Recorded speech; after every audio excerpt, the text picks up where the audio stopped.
ఆ అగ్గిపెట్టితో ఆడద్దు అని వాళ్ళ మమ్మీ ఎంత చెప్తున్నా కూడా రవి అన్న పిల్లోడు ఏం చేసినాడంటే అగ్గిపెట్ట తీసుకొని ఆడుతా ఉన్నాడు. పక్కనే వెళ్ళి ఒక గుడిసె దగ్గరికి వెళ్ళి ఆడుతా ఉన్నాడు. అగ్గిపిల్ల గీసేసి ఏం చేసినాడు, ఏమైంది ఆ గుడిసె మొత్తం అంటుకుపోయి మొత్తం కాలిపోయింది. కాలిపోతే ఊరుకుంటారు వాళ్ళందరూ వచ్చి రవినే బాగా కొట్టినారు. ఇదిగో మీ అబ్బాయికి బుద్ధి లేదు, ఏం లేదు, వద్దని చెప్తున్నా అగ్గిపెట్టెతో ఆడినాడు, ఇదంతా కాలిపోయింది, ఇప్పుడు ఎవరు బాధ్యతలు అనేసి వాళ్ళ మమ్మీ దగ్గరకు వచ్చి తిట్టినారు. పిల్లలు రవి చెప్పిన మాట వినుంటే ఇట్లా జరగకపోయేది కదా. అట్లానే ఈ రోజు మనం చూడబోయే స్టోరీలు ఏమైందంటే, ఒక ఆయన ఉన్నారు, ఇజ్రాయేలీలు అని దేవుని పిల్లలు. ఇజ్రాయేలీలు ఎవరు? దేవుని పిల్లలు కదా. మనం ఎవరము? మనం కూడా దేవుని పిల్లలమే కదా. ఇశ్రాయేలీలని దేవుడు కొన్ని విషయాలు చేయొద్దని చెప్పినాడు. ఏంటి అంటే కొంతమంది మనుషులతోనే ఆయన జీవించొద్దని చెప్పినాడు. అయితే ఇశ్రాయేలీలు ఒక టైంలో ఏం చేసినారంటే వాళ్ళతో పోయి సహవాసం చేసినారు, వాళ్ళతో ఫ్రెండ్షిప్ చేసినారు. ఇదిగో దేవునికి ఇష్టం లేని ప్రజలతో పోయి వాళ్ళు సహవాసం చేసినారు, వాళ్ళు ఫ్రెండ్షిప్ చేసినారు. దేవునికి ఇష్టం లేదు. అయితే దేవుడు ఏం చేసినాడంటే వాళ్ళని మోయాబు రాజు అయిన ఎగ్లోనికి అప్పచెప్పినాడు. ఎవరికి? మోయాబు రాజు అయిన ఎగ్లోనికి అప్పచెప్పినాడు. ఆ ఎగ్లోను రాజు ఎట్లుండేవాడు అంటే నాలాగా సన్నగా కాదు, చాలా లావు ఉండేవాడు. ఇలా ఈ కుర్చీలో కూర్చుంటే దాంట్లో నుంచి లేవలేకపోయేవాడు, ఎందుకంటే ఆ కుర్చీలో పట్టకపోయేవాడు. అసలు అంత లావు ఉండేవాడు. అతని పేరేంటి? ఎగ్లోను రాజు కదా. ఏ బుక్స్ అని క్లోజ్ చేయండి. ఎగ్లోను రాజు ఇప్పుడు ఇజ్రాయేల్ ఏం చేసినాడంట, బానిసలుగా చేసుకున్నాడంట. బానిసలు అంటే తెలుసా మీకు? ఎవరు?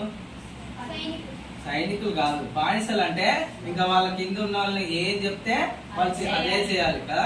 వాళ్ళు పెడితే తినాలి, కూర్చోమంటే కూర్చోవాలి, నిలబడమంటే నిలబడాలి. మంచిగా ఉంటుంది కదా, కాదు కదా. ఇదిగో దేవుని మాట విన్నందుకు ఇజ్రాయేలీలందరినీ దేవుడు ఏం చేసినాడు, మోయాబు రాజుకు అప్పచెప్పినాడు. పిల్లలు మనం కూడా దేవుని మాట వినకపోతే దేవుడు ఏం చేస్తాడు, మనని కూడా దేవుడు అట్లాంటి పరిస్థితుల్లో తీసుకొస్తాడు. ఒక్కొక్కసారి మన ఇంట్లో ఏమైంది అంటే ఆర్థికంగా మంచి పరిస్థితి ఉండదు, డబ్బులు ఉండవు, ఒక్కొక్కసారి ఆరోగ్యం మంచిగా ఉండదు, ఒక్కొక్కసారి ఏమైందంటే ఇంట్లో ఎప్పుడు మమ్మీ డాడీ గొడవ అయితేనే ఉంటది. ఎందుకు అంటే మనం చేసిన పాపం వల్ల. పాపం అంటే తెలుసా మీకు? ఏంటి? షాప్లో దొరుకుతా? ఏంటి పాపం అంటే? మనం చేసే చెడ్డ పనులు కదా. ఏంటి? అబద్ధాలు ఆడటము, దొంగ పనులు చేయడము, కొట్టడము, మళ్ళీ మమ్మీ డాడీ మాట వినకపోవడం, ఇవన్నీ ఏంటివి? చెడ్డ పనులు. ఇవన్నీ యేసయ్యకి ఇష్టం లేని పనులు. ఇవన్నీ చేసిన వాళ్ళు ఎక్కడికి వెళ్తారు తెలుసా? నరకానికి వెళ్తారు. అక్కడ ఏముంది? ఆరని అగ్ని ఉంది. అంటే అక్కడ ఎప్పటికీ మంట మండుతూనే ఉంటది, కాలుతూనే ఉంటారు. అయితే మీ అందరు మంచి పిల్లలు కదా, అక్కడికి వెళ్ళరు. అయితే దేవుడి మాట విన్నందుకు ఇజ్రాయేలీలు అందరూ అటువంటి పరిస్థితి. ఇక్కడికి ఏమైంది? దేవుడు వాళ్ళు ఏం చేసినాడు?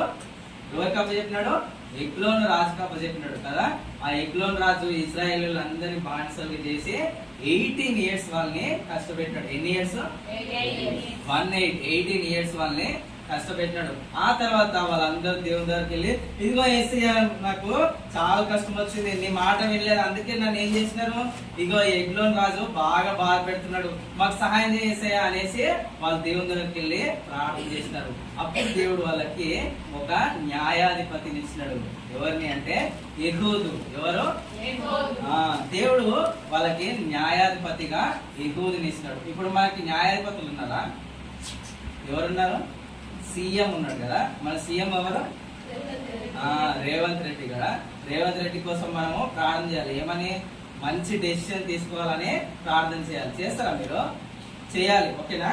అయితే దేవుడు వాళ్ళకి ఆ టైంలో జడ్జెస్ ఉండేవాళ్ళు. జడ్జెస్ అంటే న్యాయాధిపతులు. యెహూదుని దేవుడు వాళ్ళకి, ఇదిగో మీకు ఈ యెహూదుని మీకు అప్పగిస్తున్న. యెహూదు ఏం చేస్తాడు?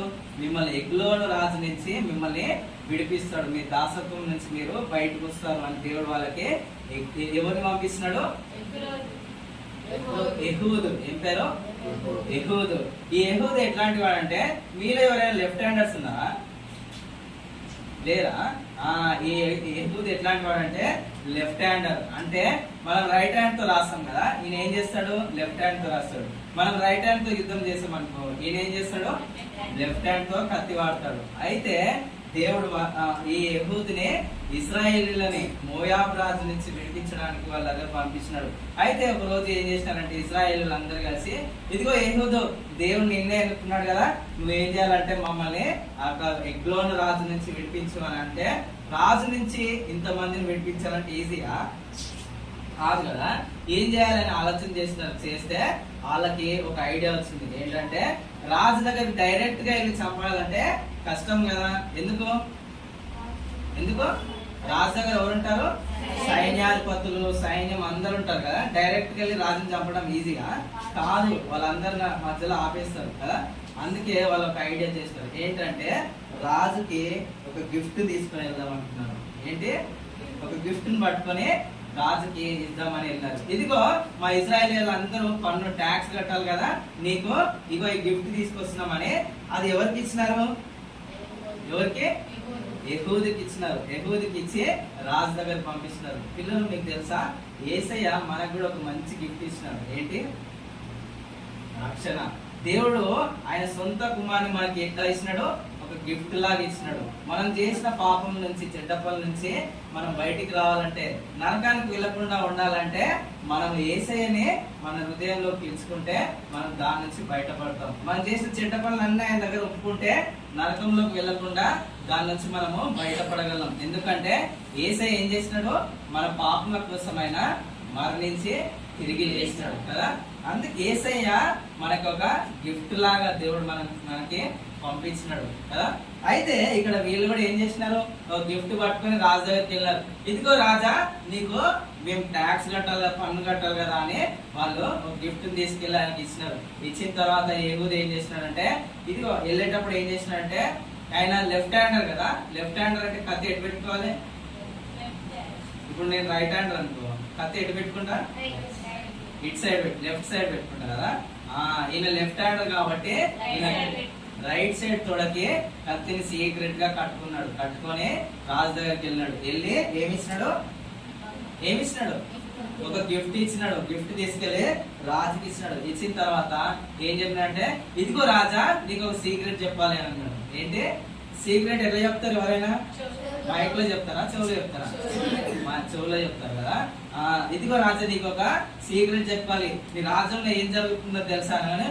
అమ్మో, ఏం జరుగుతుందో అనేసి రాజు ఏమన్నాడు, ఒక్క నిమిషం ఆగు, వీళ్ళందరినీ బయటికి పంపించేసినాక నిన్ను పిలుస్తాను, పిలిచిన తర్వాత నువ్వు వచ్చి నాకు చెప్పు అని అన్నాడు. ఆ తర్వాత అందరిని బయటికి పంపించేసిన తర్వాత యెహూదుని ఎగ్లోన్ రాజు లోపలికి పిలిచినాడు. పిలిచి ఏమైంది అని అడగంగానే, ఏమైంది అంటే అతడు మెల్లిగా తన కత్తి ఎక్కడ ఉంది?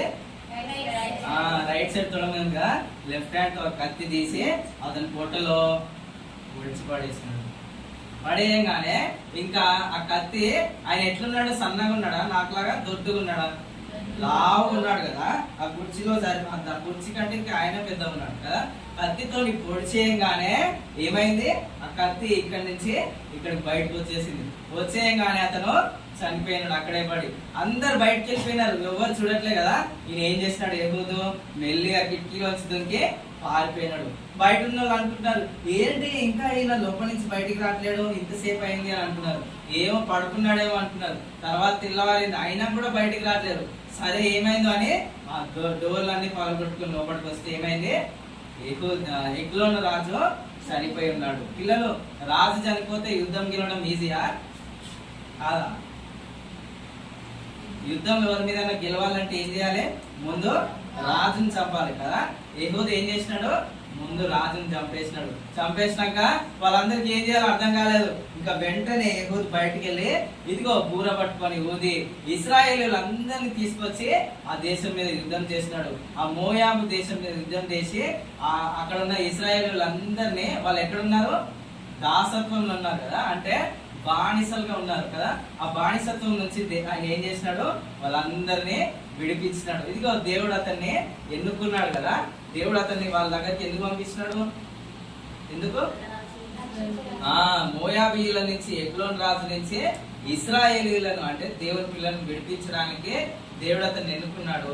అయితే అదే విధంగా అతడు వాళ్ళ నుంచి విడిపించినాడు కదా.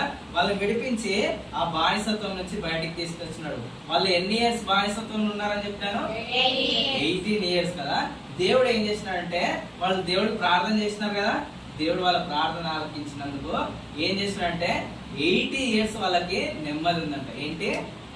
80 వాళ్ళు ఎన్ని ఇయర్స్ బానిసత్వం ఉన్నారని చెప్పిన 18 ఇయర్స్ బానిసత్వం ఉంటే దేవుడు వాళ్ళ ప్రార్థన విన్నాక ఏం చేసినాడు? 80 ఇయర్స్ వాళ్ళకి నెమ్మదిని ఇస్తున్నాడు. నెమ్మది అంటే ఇంకా వాళ్ళకి ఏ యుద్ధాలు లేదు, ఏ గొడవ లేదు, ఎవరి కింద ఉండవలసిన అవసరం లేదు. చూసినారా, మనం ఎప్పుడైతే దేవునికి ప్రార్థన చేస్తామో, మనకి ఏదైనా ప్రాబ్లం వచ్చినప్పుడు దేవునికి ఎప్పుడైతే చెప్పుకుంటామో, దేవుడు ఇంతకంటే మంచి విజయాన్ని మన జీవితంలో ఇస్తాడు. ఇదిగో నీ జీవితంలో ఏ ప్రాబ్లం ఉందో నాకు తెలియదు. ఒకవేళ ఆరోగ్యం బాగలేదో, ఇంట్లో ఆర్థికంగా పైసలు లేవేమో, లేదంటే మమ్మీ డాడీ ఎప్పుడు కొట్లాడుకుంటున్నారేమో, లేదంటే ఇంకా ఏదో పరిస్థితి ఉందేమో, నీకు ఏ ప్రాబ్లం ఉందో నాకే తెలియదు. ఇదిగో ఇశ్రాయేలు ఎట్లయితే దేవుని దగ్గరకు వచ్చి ప్రార్థన చేసినారో, దేవుడు వాళ్ళని ఎట్లయితే విడిపించినాడో నిన్ను కూడా దేవుడు విడిపించగలడు. నువ్వు ఈ రోజు మరి ప్రార్థన చేయాలని ఇష్టపడుతున్నావా లేదా? ఒకసారి అందరం కూడా కళ్ళు మూసుకున్నాం. ఉన్న చోటి అందరం మోకరించి అందరం కూడా కళ్ళు మూసుకున్నాం. ఒక్క నిమిషం అందరం కూడా కళ్ళు మూసుకొని నిజంగా మరి ఈ రోజు